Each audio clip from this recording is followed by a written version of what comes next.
I've seen plenty of cars that shine in the showroom but empty your wallet once the warranty runs out, and Consumer Reports just drop the receipts on which ones to steer clear of. Hello everyone, this is Scott from CarlandTV. It's time to hop in the front seat because today I'm going to reveal the 7 car models that looked good on paper but would cost you more in headaches and repair bills than they're worth. But first, do me a quick favor. Tap that subscribe button and ring the bell so you don't miss what's coming next. It ain't required, but those clicks keep this thing rolling and make it easier for me to keep dropping solid car content straight to your screen. Now let's get back into it. Chrysler Pacifica Hybrid, 2018-2021. I gotta be honest with you. The Chrysler Pacifica Hybrid is one van I wouldn't touch with a 10-foot pole, especially the 2018 and 2021 models. Consumer Reports has both of those years sitting way down on the reliability charts, and it ain't by accident. Those things have been plagued with electrical gremlins, hybrid battery headaches, and more recalls than I care to count. Stellantis even had to recall about 24,000 Pacifica plug-in hybrids built from 2017 to 2021 because of fire risks tied to the high-voltage battery. They literally told owners to park outside and stop charging the damn thing until they patched it with a software update. That's not a little quirk. That's a hope your garage doesn't burn down kind of problem. And it's not just a one-off. CR's survey data shows below-average scores for the drivetrain, in-car electronics, and the entire hybrid system. Owners complain about sudden shutdowns, error codes popping up on the dashboard, and dead 12-volt batteries stranding families. I read about folks on Pacifica forums saying their van would just die in traffic and need a tow. You can imagine how much fun that is with kids in the back seat.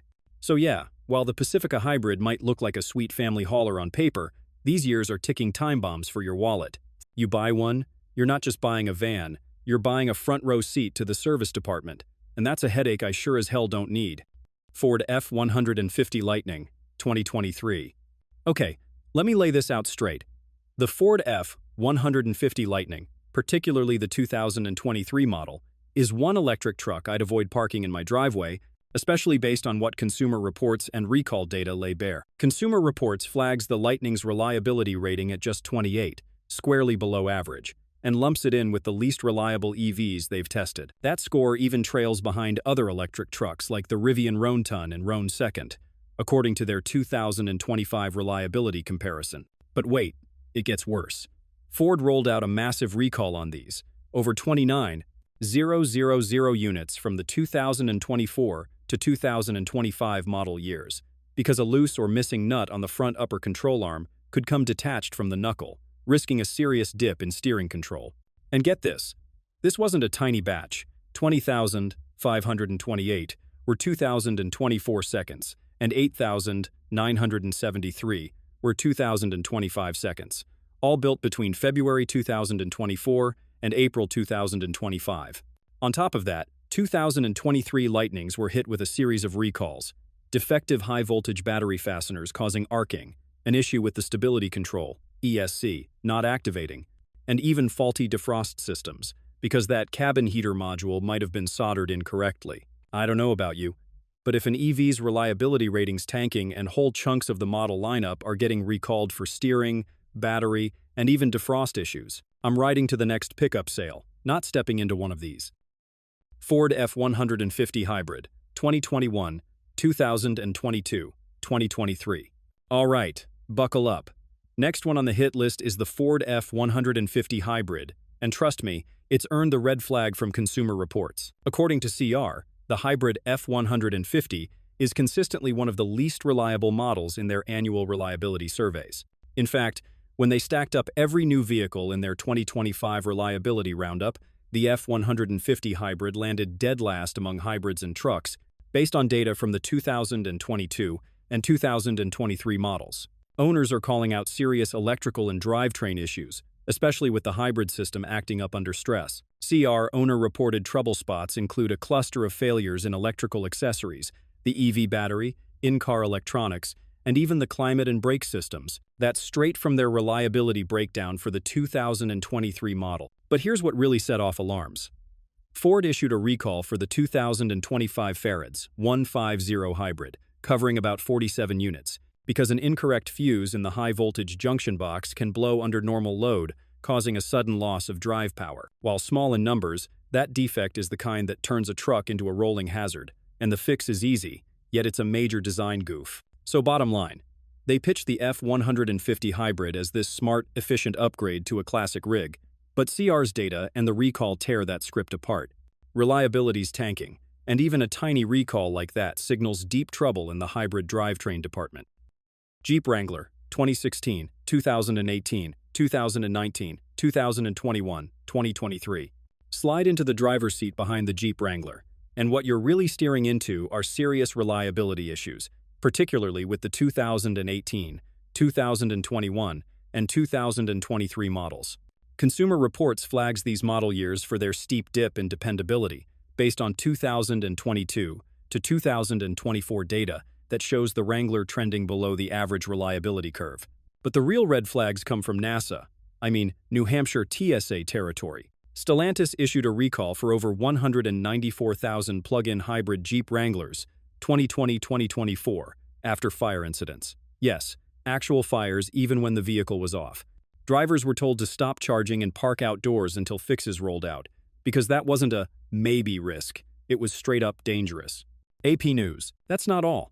The parent company also recalled more than 33,000 Jeep Wranglers from 2018 to 2024 model years, and Gladiators over internal short circuits in the instrument panel cluster, a system that could cause electrical issues or even a fire. So what's next? You've got a Wrangler built to tear up trails, but certain years come wired with reliability mines, half-built electronics, battery hazards, and a dash cluster that could bite back. That's the kind of stuff no amount of aftermarket lift kits or off-road-friendly mods can fix. Not worth the thrills when the thing might spontaneously combust or just quit when you're 2 miles out in the trail. Volkswagen Atlas, 2018-2021. Let me tell you what really throws me off about the Volkswagen Atlas, especially the 2018 and 2021 model years. You're signing up for a reliability dumpster fire and mounting safety recalls. Plain and simple. Consumer Reports straight up dinged the 2018 Atlas with a 1 out of 5 stars reliability rating, which is about as low as you can go. That inaugural year was riddled with engine, powertrain, and electronics complaints. You don't want that kind of foundation on a used SUV. Co-pilot search, COM. Fast forward to the 2021 Atlas, and you've still got major trouble. Car Complaints notes over 350 complaints, and at least the 16th of September, Arati recalls just for that model year, including brake system issues, transmission whines, and electrical gremlins with doors and stop-start tech. No small hiccup. That's a red flag you can't ignore. And talk about dangerous. Volkswagen's had to recall Atlas models from 2018 through 2021 Plus Cross Sport variants because of a messed-up occupant detection system. Over 143,000 vehicles were affected.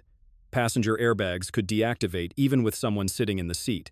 Dealers warn drivers not to let anyone ride shotgun until it gets fixed. So, when I say you're looking at these years and seeing trouble before you even turn the key, I mean it. Reliability's tanked, complaints are through the roof, and safety systems are straight up failing. Not worth the risk when dependable alternatives are out there. Toyota Tundra, 2022-2023. When Toyota rolled out the redesigned Tundra in 2022, I was excited. This was their first big overhaul in 15 years. But man, those first couple of years have been rough. Consumer Reports put both the 2022 and 2023 Tundras near the bottom of their full-size pickup rankings because of repeated trouble with engines and in-car electronics. Reliability scores that used to make Toyota untouchable suddenly dropped hard enough that CR pulled its recommended tag for those models. And the problems weren't just survey gripes. In 2024, Toyota had to recall over 100,000 Tundras built in 2022-2023 because machining debris was left inside the 3.5-liter twin-turbo V6 engines. That debris could wipe out the main bearings, kill oil pressure, and stall the truck without warning. Dealers were told to replace entire engines if damage showed up. That's a nightmare on a truck that's supposed to be bulletproof. Then this year, Toyota added another recall, this time for 443,000 Tundras from 2022 through 2025, because water intrusion could short out the reverse lamps and corrode wiring in the back end. Imagine backing out of a dark driveway and your truck doesn't light up. Not exactly what you expect from a brand built on trust. So yeah, the Tundra name still carries weight, but if you're shopping used, those early redesign years could drain your wallet fast. Toyota might fix it down the line, but 2022 and 2023 are best left on the lot. Chevrolet Bolt, 2020-2021. The Chevy Bolt is a wild one for me, because when it first hit the market, it looked like a game changer, affordable, all-electric, decent range.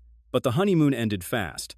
Consumer Reports dinged the 2020 and 2021 Bolts for reliability, with owners reporting battery system failures, charging glitches, and constant trips to the dealer. Those surveys put the Bolt way below the average for compact EVs, and that's saying something in a category already struggling with bugs. The big gut punch came in 2021 when GM had to issue one of the largest EV recalls to date, over 141,000 Bolts built between 2017 and 2022, because defective battery cells from supplier LG Chem could spark fires.